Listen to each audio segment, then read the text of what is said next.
the best way to find yourself is to lose yourself in service to others. Leadership, they say it's an adventure. But what they don't tell you is that you cannot take this adventure by sitting on the sidelines and running commentary. You have to plunge into the arena to actually experience it. When I walked into Toastmasters 3 years ago, it did not cross my mind the kinds of adventures that were ahead of me. But I want to talk specifically about the last 6 months. My journey so far as president of our Moving Diamonds Toastmasters.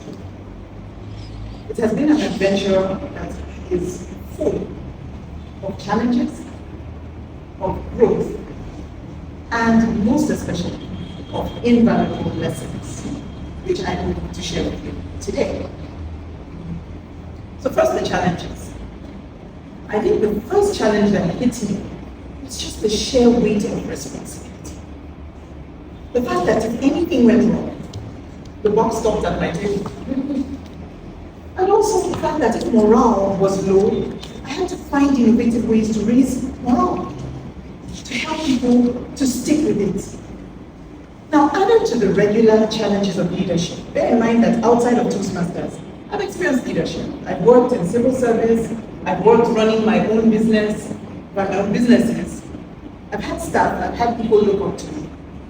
But here I was in a volunteer organization where I did not have the added benefit of incentivizing people with their paycheck. So if there's no paycheck, what do I lean on? It's their passion. Why are you here as a Toastmaster? It's your passion for something, right? Maybe it's for growth. Maybe it's for networking. Maybe it's for improving yourself, personal development. Whatever it is, my job was to find a way to make sure that this setup kept that passion going. And this was no mean feat. Second, but maybe just as strong, was another challenge. It was the fact that being a woman, I'm already a multitasker, so it shouldn't be hard.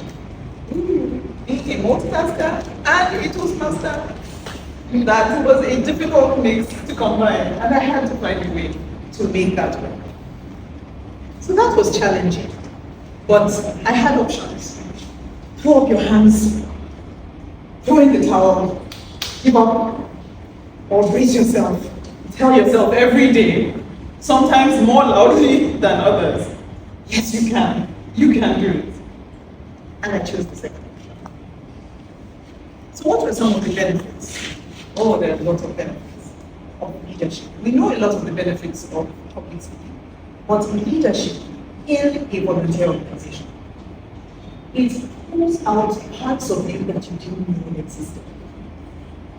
It also exposes you to amazing people. I want to say a big thank you to my amazing team.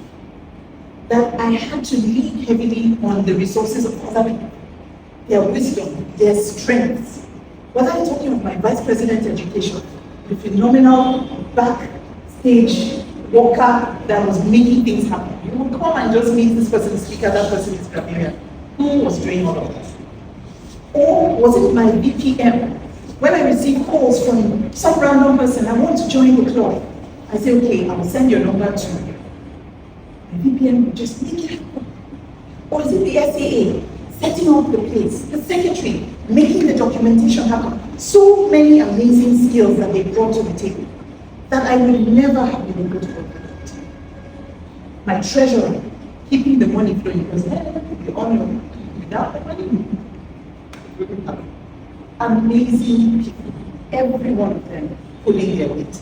The vice president, public relations, putting our billboard out there and making things happen. I want to say a big thank you because I learned how to lean on a team that was also leaning heavily on their own passion. Also, I must say a big thank you to the predecessors who set this up. I came and I met an already existing club. A club that was existing built on the shoulders of amazing leaders. And to think especially of the pioneer leader of this club, who continued to invest time and energy on making this work. It makes me think of the future and how I must also find a way to support. So those are some of the benefits, not to mention the other benefits of leaning on other leaders within the Toastmasters community. All these lessons I found useful even in my own business. For example, in December, I did a book launch, my husband and I, of the book that she mentioned, Raging Waters. And we had to set it up, and I found it so easy to do. And I realized a lot of it was because I had already gained experience doing such things in Toastmasters. It wasn't hard to set it up at all. So these are some of the things that I benefited. But quickly, we'll go on to the lessons. So what have I learned from this experience?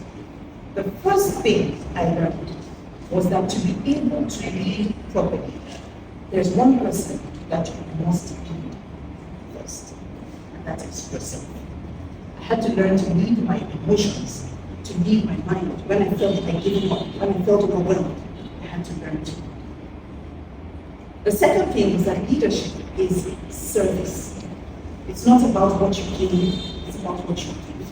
And the funny thing is, as you give, you gain. But if you aim to gain, you may not give and you may not gain. Okay, so that's the second. And then the third is that you need to develop resilience. And the only way to build resilience, I wish it came in a sachet or in a book. The only way to develop resilience is to get into the book. And the last thing is that you must maintain a clear vision. Distractions will come, setbacks will come. But if you stay focused on the goal, you will achieve it. I'm proud to say that at this point, a bit more than 6 months in, we have hit all of our DCP goals. 10 over 10. This is me and my team of members and leaders, and I'm super proud. So what am I going to leave you with? Become a leader. Embrace the adventure. Lean heavily on your team. Remember why you started. And don't give up on yourself, because you can. Back to you.